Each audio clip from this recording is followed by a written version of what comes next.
چمن یا سر زند دشت سرا چمن یا سر زند دشت سرا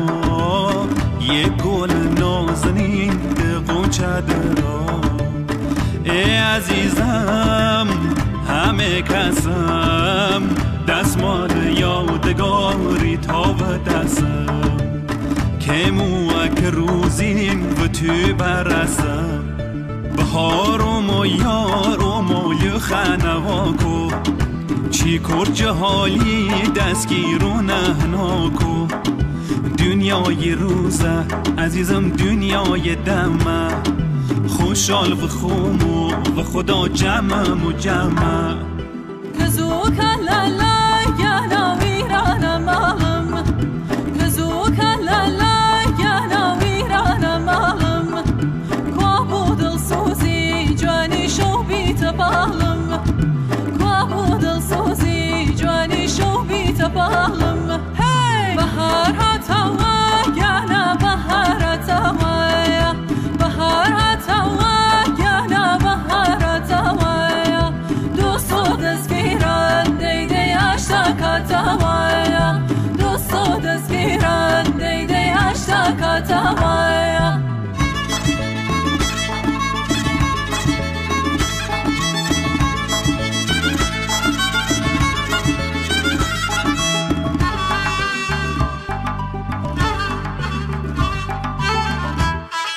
سلام من قوتابی محەممەد نووری لە ئامادەیی کلێڤەر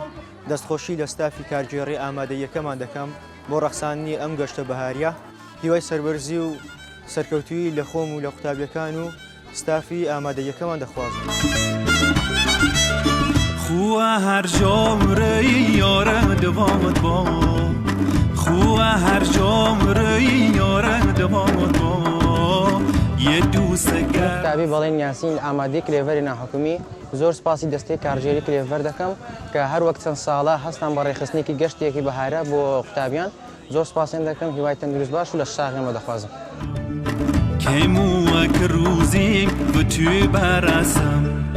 بەهارم و یارم و یە خەنەواکۆ چی کورج حالی دەستگیر و نەهناکۆ دنیای روزه عزیزم دنیای دمه بسم الله بەناوی خۆی گەورە ئەوڕۆ لە ڕێکەوتی 29 دوای 2025 کە دەکاتە پێنجشەممە هەڵسەین بە گەشتێکی خۆش لەلایەن ئامادەی کلێڤەری ناحکومیەوە بۆ قوتابیانی پۆلی 12 زانستی و 11 زانستی و 10 زانستی هاتین بۆ ناوچە خۆشەکەی کوردستان هیران و نازەنین و لە نزیک سیای سەفینین کە یەکێکە لە شوێنە هەواری خۆشەکان کە دەستخۆشی لە ئامادەی کلێڤەری ناحکومی دەکەین بۆ ئەو گەشتە خۆشە و دەبێتە هۆی ئەوەی کە گڕۆتینەکی زیاترمان پێبەخشی لە خینەکەمان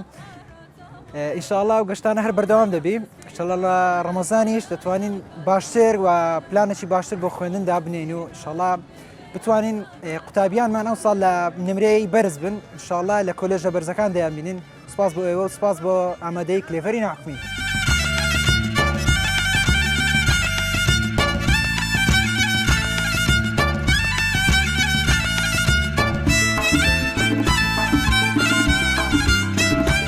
بچێنە چالاک لە ئامادەی کلێڤەری ناحکومی لە قۆناغی 12 ئامادەیی ئەمڕۆ تایمە بە پشتیوانی خی گەورە بە پشتیوانی مامۆستا و بەڕێوەبەرەکەمان توانمان گەشتی خۆشڕێ بخەین ئینشاءڵڵا ساڵێکی پڕخێر و بەرەکەت دەبێ و هەمان بە سەرکەوتوی تەواوێکن بەفەرمۆتۆڕێ موسرۆ شەوە نازەنین نازارم ڕاتیەک ڕاتە نەفشی ئێمە وەکو مامۆستانی ئامادەی کلێڤەری ناحکومی هەستاین بە ئامادەکردنی گەشتێک بۆ قوتابیانی 11 و 12 ئامادەی لە گەشتەکەدا کۆمەڵێک بابەتی تەرفیهی و زانستیمان باس کرد لەگەڵ ئەوەشدا ئێمە چۆن لە ناوپۆدا لەگەڵ قوتابیەکانمان هاوڕێ و هاوسۆز و هاوهەڵوێستین بە هەمان شازویستمان گەشتێکی زۆر زۆر تایبەت و خۆشیان بۆ ئامادە بکەین وەک هەمیشە کلێڤەر پێشەنگ خدا جەمەم و جەمە بازرگانەکە یانەبی سەرمایە خۆم بازرگانەکە